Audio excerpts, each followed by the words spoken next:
People think Las Vegas is about noise, the slot machines, the neon, the endless roar of tourists chasing a dream. But the real story of this city isn't written in flashing lights. It's written in silence.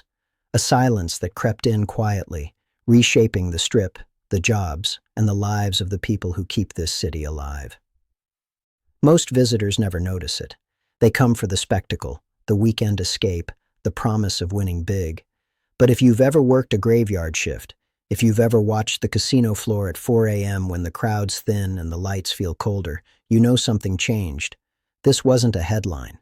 It wasn't a scandal splashed across the papers. It was a quiet shift, a decision made behind closed doors, a policy signed without fanfare, a corporate move that altered the DNA of Las Vegas forever. And here's the truth. Once you see it, you can't unsee it. Because this isn't just about Vegas. It's about the American working class, the middle class, and the fragile dream they've been sold. Today, we're breaking down the quiet shift that changed Las Vegas forever. If you've ever walked down the Strip with a drink in your hand, neon lights bouncing off your sunglasses, and thought, "This is the loudest city in America," you're not imagining it. But if you've also felt that strange emptiness, that moment when the crowd thins, when the music fades, when the casino floor feels more like a machine than a party, you're not imagining that either. Thousands of people are noticing the same thing. For tourists, Las Vegas has always been the ultimate escape. You book the flight, you check into the hotel, and you expect to be swallowed by spectacle. But lately, something feels different. The shows are shorter, the tables are tighter. The energy doesn't hit the same way it used to. Maybe you've stood in line for a buffet that cost twice what it did 5 years ago. Maybe you've noticed the cocktail waitress juggling more tables than ever, her smile stretched thin. Maybe you've felt that the Strip is louder on the surface but quieter underneath, like the soul of the city is being dimmed. You're not imagining it. If you've ever swiped your card at a Vegas bar and thought, "Wait, how did that drink cost 28?" You're not alone. Consumers across the country are realizing that Vegas isn't just entertainment anymore. It's economics. The quiet shift isn't about the lights or the noise. It's about the way money moves, the way corporations have restructured the Strip so that every transaction, every swipe, every chip placed on a table funnels into a system designed to squeeze more out of the average visitor. It's not just inflation. It's intentional. And if you felt that your dollar doesn't stretch the way it used to in Vegas, you're right. Thousands of consumers are noticing the same thing. If you're middle class, Vegas used to be your playground, a weekend getaway, a chance to feel rich for a few days, a place where the American dream was alive in neon. But now, the dream feels more expensive, more exclusive, more out of reach. Maybe you've brought your family to Vegas and realized the shows aren't built for you anymore. Maybe you've noticed that the rooms are smaller, the fees are higher, and the sense of welcome has been replaced by a sense of calculation. You're not imagining it. The middle class is being priced out of the very city that once promised them a taste of luxury. And if you're a first-time visitor, you might not have the nostalgia to compare, but you still feel it. You walk into a casino expecting magic, and instead you feel the mechanics. You expect spontaneity, but you sense structure. You expect freedom, but you notice rules. Vegas is still dazzling, but it's different. The quiet shift has made sure of that. If you've ever felt like Vegas is changing, you're not imagining it. If you've ever wondered why the Strip feels louder but emptier, you're not imagining it. If you've ever thought, "This city doesn't belong to the people anymore," you're not imagining it. Thousands of tourists, consumers, middle-class families, and first-time visitors are noticing the same thing. And here's the truth. This isn't just about Vegas. It's about America. Because what happens in Vegas doesn't stay in Vegas anymore. It spreads, it reflects, it reveals. The quiet shift that changed Las Vegas forever is the same shift reshaping the American economy, the American dream, and the way ordinary people experience life itself. For decades, Las Vegas was known for one thing: escape. The deal was simple. You worked hard, saved a little, and when life felt heavy, you booked a flight to Nevada. Vegas promised you a break from reality, a place where the rules bent in your favor, where the ordinary became extraordinary, where the American working class could taste luxury for a weekend. The old value was clear. Vegas belonged to the people.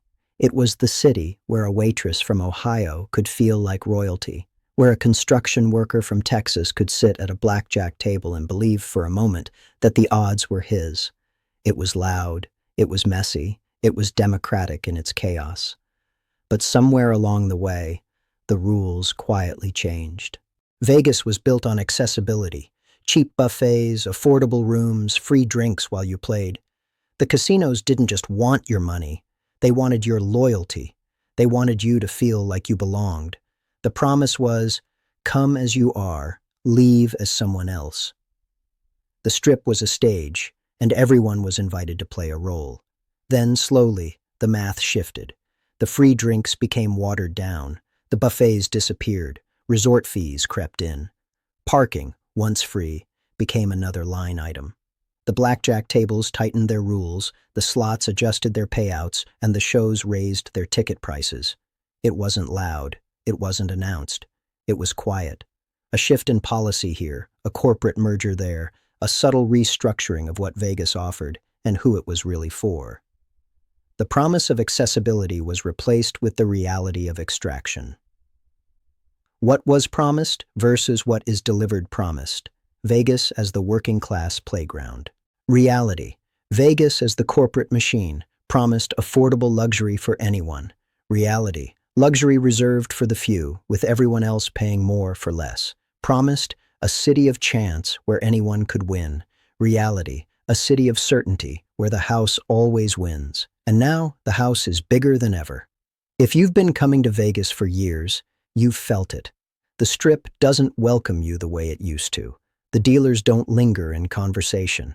The cocktail servers don't have time to smile. The shows don't feel spontaneous. Vegas used to be about people. Now it's about systems. And the people, the tourists, the workers, the middle class, are realizing that the city they loved has been quietly rewritten. This isn't just about entertainment, it's about economics. Vegas was a mirror of the American dream. Work hard, play hard, and maybe, just maybe, you'll hit the jackpot. But when the rules change in Vegas, they reflect the rules changing everywhere else. The quiet shift is about control, about who gets access, who gets priced out, and who gets left behind. For decades, Vegas promised escape. But the reality today is different. The escape has been monetized, corporatized, and restructured. The deal is no longer simple. It's complicated, calculated, and stacked against the very people who built the city's reputation. And here's the truth. Once you see the quiet shift, you realize it's not just about Vegas. It's about America. Because the same forces reshaping the Strip are reshaping your grocery bill, your rent, your paycheck. On the surface, you see the resort fees. A few extra dollars on your bill, parking charges where it used to be free, cocktail servers stretched thin, fewer smiles, slower service. But that's just the symptom. Behind the scenes, corporations redesigned the Strip.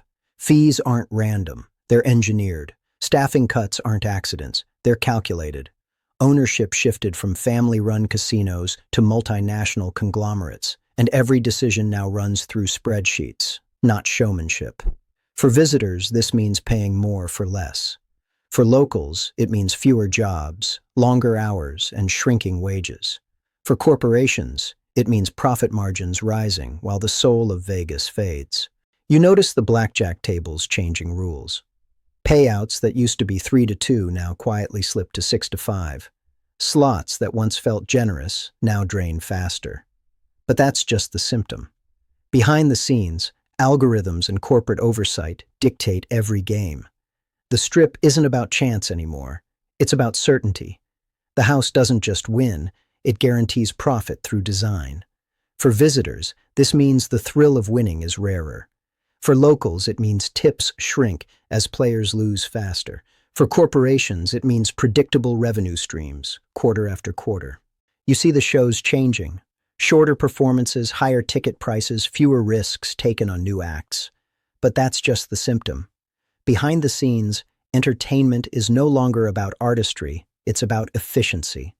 Corporate boards decide which acts survive, which venues thrive, and which risks are eliminated.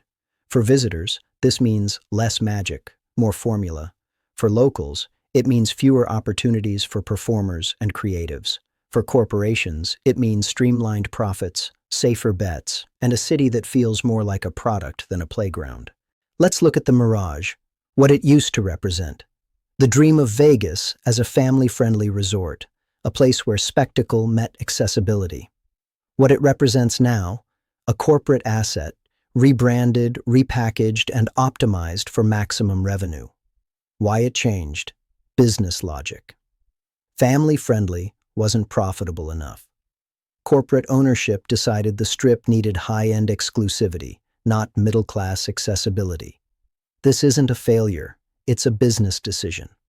Let's look at the Cosmopolitan. What it used to represent: a bold experiment in modern luxury, a place where young visitors could feel part of something new. What it represents now: a polished corporate brand folded into a larger portfolio. Why it changed? Business logic. Innovation is risky. Predictability is profitable. This isn't a failure, it's a business decision. Let's look at the city itself. What it used to represent: a working-class playground, a place where ordinary Americans could escape. What it represents now: a corporate hub, a testing ground for monetization strategies that ripple across the country. Why it changed? Business logic. Vegas isn't just a city anymore, it's a model. This isn't a failure, it's a business decision. Here's the part nobody says out loud. Las Vegas isn't dying, it's optimizing. The rising fees, the shrinking payouts, the corporate ownership, they're not mistakes, they're filters. Vegas isn't broken, it's redesigned for elite users. The city is no longer built for everyone. It's built for those who can afford it, while everyone else is squeezed harder for smaller rewards. This changes how we think about Vegas. It's not the democratic playground of chance anymore. It's a curated experience for the few, with the rest of us funding the spectacle. And once you see it, you realize this isn't just about Vegas, it's about America. The same logic is reshaping your grocery bill, your rent, your healthcare. Vegas is the mirror, and the reflection is sharp. So the real question is, if Las Vegas can quietly rewrite its rules, what other parts of American life are being rewritten without us noticing? If you've experienced Vegas recently, tell me in the comments. Did it feel like the old version or something different? Subscribe for more deep dives like this.